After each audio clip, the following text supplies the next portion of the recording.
Hello guys, welcome to Movie Spectre. ఇప్పుడే హరికథ అనే series చూశాను. హరికథ అనే బదులు ఫ్యాక్షనిస్ట్ కథో తలల నరుకుడు కథో అని పెట్టుంటే బాగుండేది. ఏమి వైలెన్స్ ఏమి బ్లడ్డో గానీ మైండ్ పోయింది నాకు. అసలు ఈ స్టోరీకి ఆ టైటిల్కి అంత వైలెన్స్ అవసరమా? కొన్ని సీన్స్ అయితే మరీ డిస్గస్టింగ్గా చిరాకు తెప్పించాయి. అసలు ఆ తలలు నరికేయడం, బ్లడ్ అయితే ఎన్ని ప్యాకెట్స్ వాడారు మరి సిరీస్ కోసం. ప్రీ రిలీజ్ ఈవెంట్లో రాజేంద్ర ప్రసాద్ గారు మాట్లాడుతూ తొడగొట్టి మరీ మాట్లాడారు.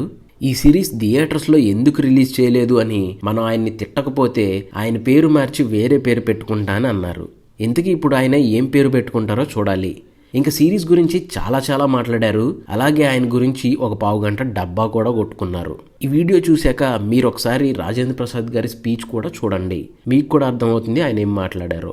ఇక రివ్యూలోకి వస్తే స్టోరీ 1980s అరకులో స్టార్ట్ అవుతుంది.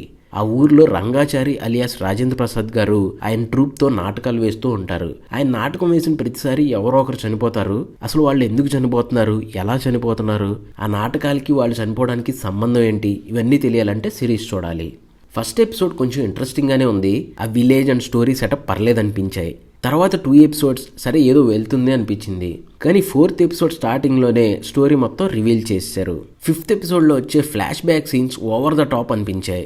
ఇక 4th ఎపిసోడ్ నుంచి ఏం లేదు చూడడానికి. ఇక లాస్ట్ ఎపిసోడ్ క్లైమాక్స్లో ఏదో పెద్ద ట్విస్ట్ ఇవ్వడానికి ట్రై చేశారు. అదైతే సిల్లీగా కామెడీగా ఉంది.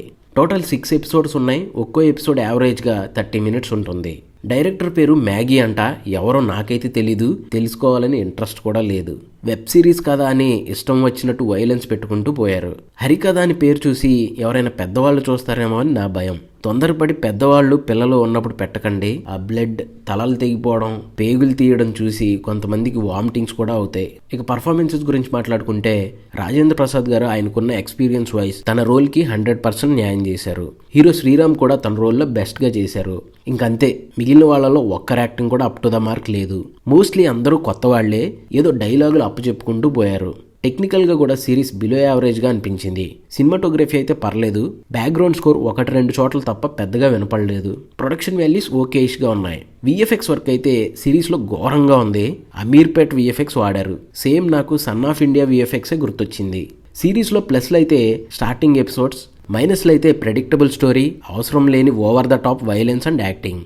ఓవరాల్గా సిరీస్ నాకైతే జస్ట్ యావరేజ్గా అనిపించింది. అది కూడా ఆ గోర్ సీన్స్ని కట్ చేస్తే. ఓటీటీని కదా ఒకసారి ట్రై చేస్తామంటే మీ ఇష్టం. దయచేసి ఫ్యామిలీతో పిల్లలతో చూడకండి. So that's it guys. ఈ వీడియో మీకు నచ్చితే లైక్ చేయండి. ఇలాంటి మరిన్ని రివ్యూస్ అండ్ మూవీ అప్డేట్స్ కోసం మన ఛానల్ని సబ్స్క్రైబ్ చేసుకుని బెల్ నోటిఫికేషన్ ఆన్ చేసుకోండి.